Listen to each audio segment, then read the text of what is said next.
Jackie Chambers.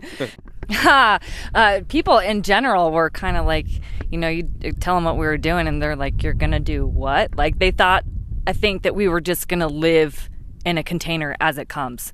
Like, well, are you going to have a toilet? Well, yeah, I'm going to have a toilet, So it was kind of hard to explain. Some people had actually seen him before, so they were totally on board. So it was kind of a 50-50 of people who got it and people who didn't. But everybody who's seen it's like, they're amazed. Yeah. Just to come see, the tax assessor would come out just to see what we were doing, because he was like, I've never seen this before. I don't really know how to put you guys in the program, but it's interesting. So Joe Chambers. Well, the process started back in 2009, actually, when the real estate market crashed, home values went down. We kind of had a realization that it wasn't sustainable to live with the big mortgages and things of that nature. So we had a real desire to get out and basically build something that was sustainable, that we could basically build outright and own. So that way we could insulate ourselves from further economic pressures, if you will. Believe it or not, a stick-built house would have been less expensive and faster to build. We had to do quite a bit of engineering. To the best of my knowledge, this is the first one that's been permitted in Washoe County. We went through about a year of permitting, so there was a lot of cost involved with engineering. There was a lot of cost involved with special fasteners to attach it to the foundation, and things of that nature. So it really drove the cost up. That and the cost of the containers are, anywhere from $3,000 to $4,000 a piece, where you get them, and you still have to frame out the inside to create space to put insulation and put drywall and things like that on. So it's basically a house built with inside of a house. It's my little tiny home and I love it. So I used to do architectural drafting, and so I've always been into architecture, and I've always been into like upcycling and different ways to do things and stuff like that. And I came across a shipping container house, and I told Joe, I was like, God, that would be so cool to build one of these.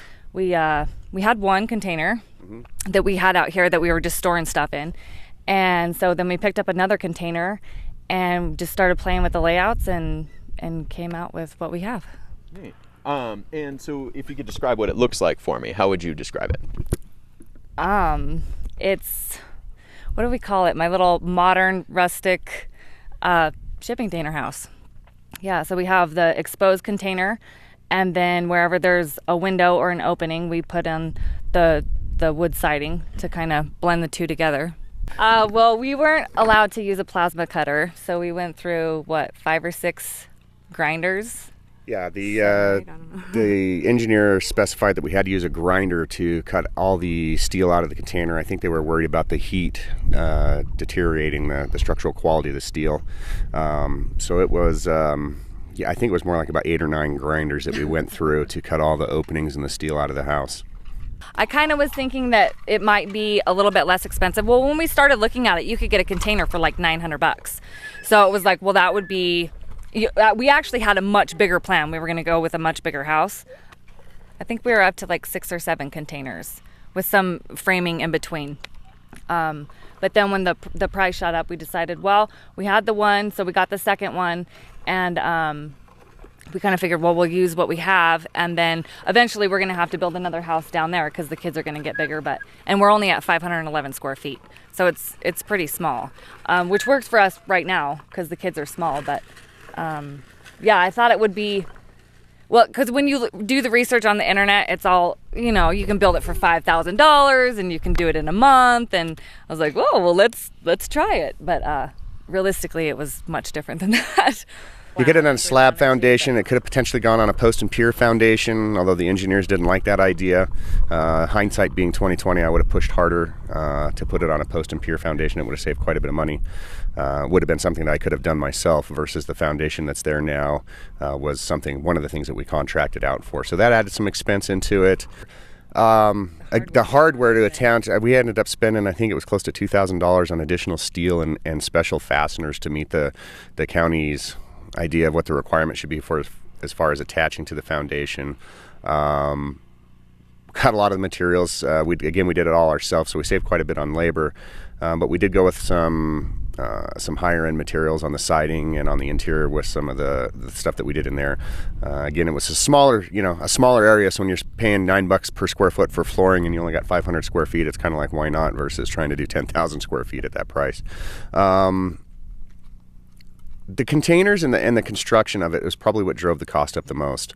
A lot of, when you're in traditional construction, you can build, and if things aren't perfectly square or whatever, you whack it with a sledgehammer and kind of tweak things to where it is that they've got to go. When you're doing interior framing inside of a fixed structure, there's no room to move anything around. So, a mistake or something like that, and you're going back a couple of steps and spending some more money.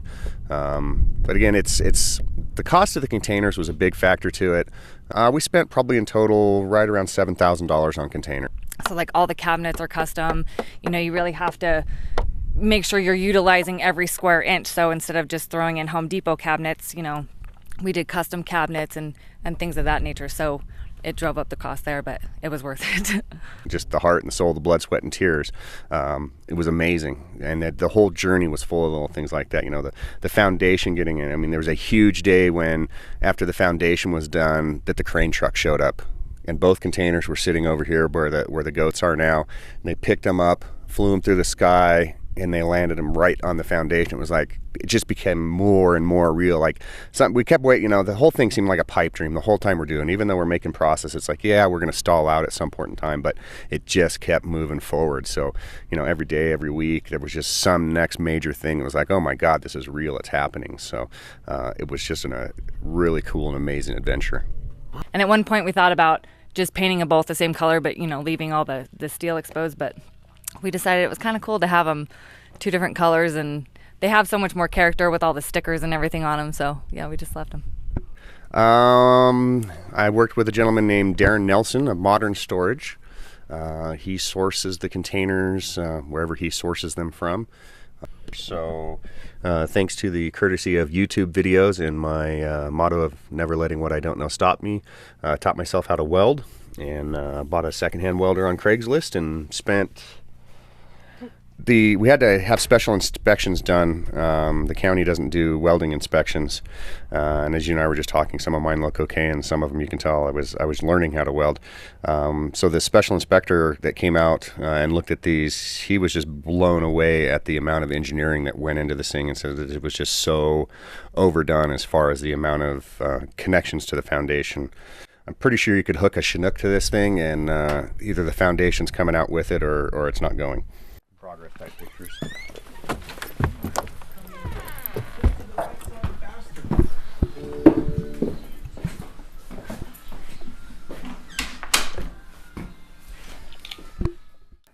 Well, I wanted to make sure that there was a place that you could come in, that wasn't too crowded, because I didn't want it to feel claustrophobic. And then we cut out, so right about here, yes, here is where the two containers came together. So we cut out the whole section from in the back jog where you saw from there all the way to this end. We cut that whole section open. So as you can see, it's a pretty tight space, but it kind of keeps the kids from hanging out in their bedroom all the time, and they interact more with us and interact more outside. So instead of it being, a place that they run away to and hide, they're being more involved with everybody else and what's going on, and playing outside and helping in the garden and things like that. I mean, one of the houses that we lived in was 2,300 square feet, and it was so big, and it was like everybody was always in a different space, and you didn't really see each other, and I didn't like that. I didn't want to raise my kids that way. So part of the thought of going tiny was that we would be more connected with each other. So that was one reason I don't mind living in a tiny home. Yeah, I actually work for a custom cabinet shop. So we drafted everything out to maximize everything we had, and I drew all the cabinets and sent them over to the shop and had them build them for us, and then we stained them and installed them and put everything together.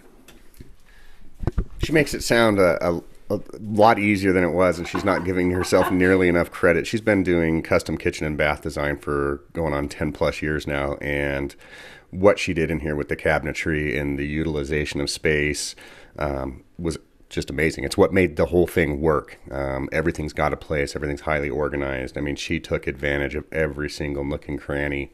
As you can see here, we're standing in front of her desk. She works from home where she still does kitchen and bath design. So she was even able to, in a house this small, get herself a dedicated workspace. So, and we can show you some of the other things that she did. It was pretty darn creative as far as finding space. But okay, so in the kitchen was a big one because I like to cook a lot. So having a tiny kitchen in a tiny home was kind of hard. So this was one of them. We took a chunk of the metal that we cut out for one of the windows and made the back wall, or this wall of the kitchen. And as you can see, I love cast iron. So these are pans that I actually use. So instead of having to take up cabinet space to store the pans, I just got heavy duty magnets, and it's a decorative piece plus useful. It was a tricky balance of keeping it modern and clean so that it wasn't too busy, but adding warmth back to it. So it's actually funny. One of the ways that I saved money was we went with poplar doors, which are typically a paint grade door because people don't like to see the grain of the poplar. There's a lot of color variations and greens and things like that, but I thought it stained really nice. So that's what we did in the kitchen. And then in the toe kicks, like Joe was saying, we were trying to utilize every square inch we had. So I did drawers in the toe kicks. And they're not huge, but they're, big enough to hold foil and extra spices and things like that. And then they just slide back in, and you can't even notice that it's there. Cool. Yeah, we did, the trash is in there, so it wasn't out taking up space. It started a long time ago because it was just trying to think of, where are we going to store this at, and where are we going to put this? And, being the person who runs the household, you really think, when I go grocery shopping and I come home with a cart full of stuff, it's got to go somewhere. So it did take a while to figure out where we're going to put everything. One of my favorite rooms, which is the bathroom. I saw a wine barrel shower on the internet that somebody did in a tiny house on wheels. And I thought, what a cool idea. And in here, because it's such a small bathroom, we really had a hard time figuring out, we couldn't do a full-size tub. I didn't want to do a standard shower enclosure because it would really, again, tighten up the space and not make it feel open. So we found an extra large wine barrel, and Joe not so lovingly cut it in half. He was not on board the whole time with the shower, but we made it work, and I just really think it turned out to be, it's one of the coolest parts of the house. Trying to think outside the box and finding things that would normally go, to waste or to trash, or and turning it into something useful. We like it so much that we're basically going to base the design of the next house off of this one and make it just as big as it needs to be able to fit everybody in. Not using a container now. We're probably going to use a structurally insulated panel. The cost, the speed of construction, kind of been there, done that now. So, we came, we saw, we conquered. I would like to build one more just to use what I've learned and apply that in another one, but I just don't think that the containers would be suitable for the next houses, because again, it's only going to be a little bit bigger. So then it comes into, is it the best material to use for the job? And I just don't think it's going to work on the next one quite as well as it worked out here. Well, and you're kind of stuck because the container's already its own size. You're stuck with that layout. There's not a whole lot that you can do, so you're a little more confined with what you can do. I would say it was probably $10,000 to $12,000 more than if I would have stick built it. I think we're probably into it right around $65,000. But that includes the solar, the septic, things that people don't think about when they're building a house. So we didn't spend that on the house, but overall, to make it a living, place where you could live with running water and electricity, that's about what it was. Do it because you want to do it, not because you're looking to save money or you're looking for an easy path. It is very, very rewarding. It is challenging, and if you're up for the challenge and want to live in a shipping container house, absolutely go for it. But those should be your primary reasons for doing so. The biggest challenge of it all was how to do it. I mean, everything is, again, you're building inside the box, outside the box thinking. Well, it's really outside the box thinking, but you have to stay within the confines of the box. So you really have to plan 5 or 6 steps ahead, because what you do here may prohibit you from doing, now that doesn't work. So it's just there's a lot of challenges that come through the whole building process.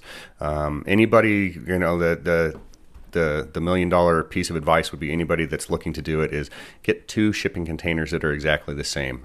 I did not do that. Mine were 2 different containers, although dimensionally the same. Their construction was different, which created some additional challenges. So get 2 containers that are exactly the same.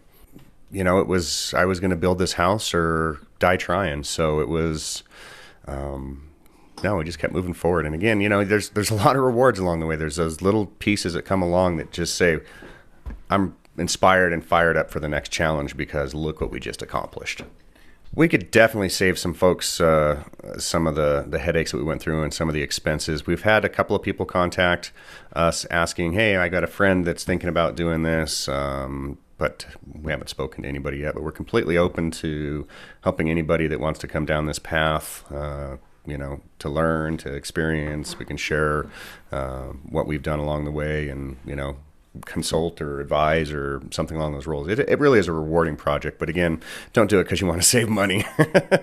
I wanted to do it just because it was a different type of construction. It was something different, something exciting, something I haven't really seen done out here. Working in the architectural industry, you see a lot of the same repetition.